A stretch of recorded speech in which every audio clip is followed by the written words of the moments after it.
सुप्रभात बच्चों, कैसे हैं आप। मुझे उम्मीद है कि आप सुकुशल होंगे। आप जिस तरह जानते हैं कि कोविड जो है उसका खतरा अभी तक टला नहीं है। बहुत सारी जो प्रिकॉशंस हैं लेने के बावजूद भी बहुत सारे केसेस जो हैं वो बढ़ते चले जा रहे हैं। तो ऐसा हमेशा आप करिए कि जब भी कहीं बाहर जाएं मास्क ज़रूर पहने और अपने घर वालों को भी इसके लिए सचेत करें कि वो मास्क पहने। साथ में अपने हाथ जो हैं वो बार बार सैनिटाइज करते रहें या साबुन से धोते रहें, ठीक है। और अपनी सेहत का ख्याल रखें, ठंड को ना लगने दें और बाहर ना जाएं बेवजह जुकाम या सर्दी के चपेट में ना, ठीक है। चलिए आज हम करेंगे आपके व्याकरण का टॉपिक क्रिया और उसके भेद। फर्स्ट पीरियोडिक में हमने क्रिया किया है और सेमेस्टर में भी हमने क्रिया किया हुआ है, तो आपको क्रिया अच्छी तरह से आती है। लेकिन एक बार फिर से हम उसकी दोहराई कर लेते हैं। क्रिया किसे कहते हैं, सबसे पहले इस बात को लेते हैं। क्रिया किसे कहते हैं, जो भी कार्य हो रहा हो या चल रहा हो उसे हम क्या कहते हैं, क्रिया। जैसे मैं क्या कर रही हूँ, इस वक्त आपको पढ़ा रही हूँ, तो अध्यापक पढ़ा रहा है। क्या क्रिया कर रही हूँ, पढ़ाने की क्रिया कर रही हूँ। विद्यार्थी पढ़ रहे हैं तो विद्यार्थी क्या क्रिया कर रहे हैं, पढ़ने की क्रिया कर रहे हैं। मैं बोल रही हूँ, बोलने की क्रिया कर रहे हैं। आप सुन रहे हैं तो आप सुनने की क्रिया कर रहे हैं। तो क्रिया क्या है, किसी भी कार्य का होना, करना, पाया जाना क्या कहलाता है, क्रिया। अब क्रिया के भेद भी हमने किए हैं। पहले क्रिया के उदाहरण, अध्यापक पढ़ा रहा है। अध्यापक क्या कर रहा है, पढ़ाने की क्रिया कर रहा है। विद्यार्थी सुन रहा है, तो विद्यार्थी सुनने की क्रिया कर रहा है। तो ये क्या है, क्रिया। अब हम करेंगे इसके भेद। अकर्मक क्रिया, सकर्मक क्रिया।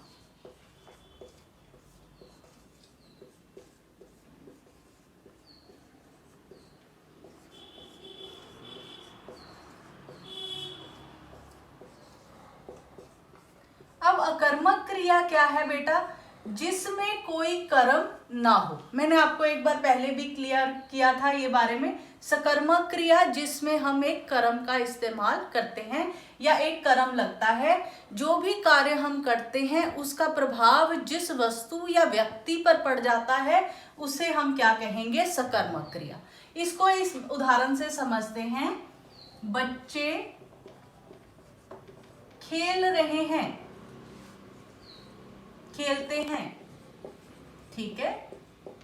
यहां पे बच्चे जो हैं वो क्या है, करता है, वो क्या कार्य कर रहे हैं, खेलते हैं। सिंपल, बच्चे फुटबॉल से खेलते हैं।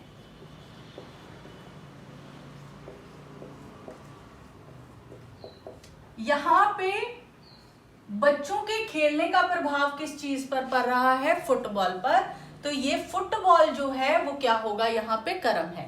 अब यहाँ पे कोई कर्म नहीं है, यहाँ पे कर्म है। जिस वाक्य में कर्म हो वो सकर्मक क्रिया और जिस वाक्य में कर्म ना हो वहां पे क्या होगा, अकर्मक क्रिया। इसे हम एक और उदाहरण से समझते हैं।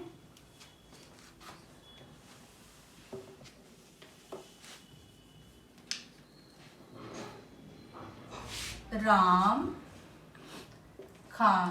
खाता है। राम खीर खाता है। अब राम खाता है, इसमें क्या खाता है, स्पेसिफाइड चीज नहीं बताई गई है, लेकिन केवल क्रिया बताई गई है, ठीक। तो ये क्या है, अकर्मक क्रिया। राम क्या खाता है, खीर खाता है, तो ये क्या होगा, सकर्मक क्रिया, ठीक है जी।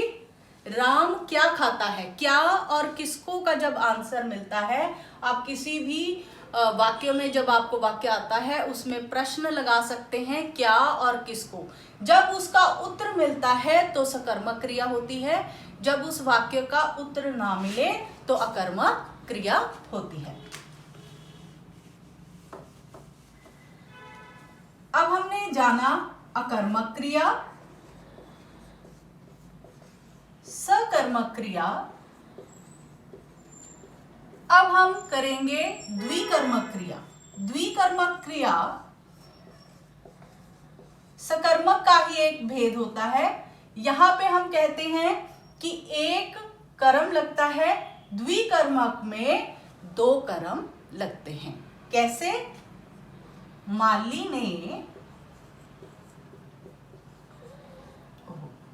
ने पौधों को पानी दिया। माली ने क्या कार्य किया? पानी देने का कार्य। किसको किया? पौधों को। यहां पे पानी भी कर्म है और पौधे भी कर्म है, तो दो कर्म लग गए। तो ये क्या है? द्विकर्मक क्रिया। माता जी ने बच्चों के लिए खीर बनाई। माता जी ने क्या कार्य किया? पकाने का कार्य किया, खीर और बच्चों के लिए। ये क्या है? दो कर्म। जिस वाक्य में एक के साथ दो कर्म लगे होते हैं वो क्या होता है? द्विकर्मक क्रिया। बहुत सिंपल है बेटा। अकर्मक क्रिया जिसमें कोई क्रिया नहीं होती, सकर्मक क्रिया जिसमें एक कर्म लगा होता है, द्विकर्मक जिसमें दो कर्म होते हैं। ठीक है बेटा। सकर्मक में हम क्या और किसको का आंसर ढूंढते हैं, क्या और किसको में से सिर्फ एक लगा होता है। द्विकर्मक में क्या और किसको भी होगा। जैसे माली ने क्या और किसको दिया? माली ने पानी पौधों को दिया। इसी तरह माता जी ने क्या और किसके लिए बनाया? माता जी ने खीर बच्चों के लिए बनाई। समझ गए बेटा? इसमें दो कर्म लगे हैं, तो ये क्या है? द्विकर्मक क्रिया। अब लास्ट हमारी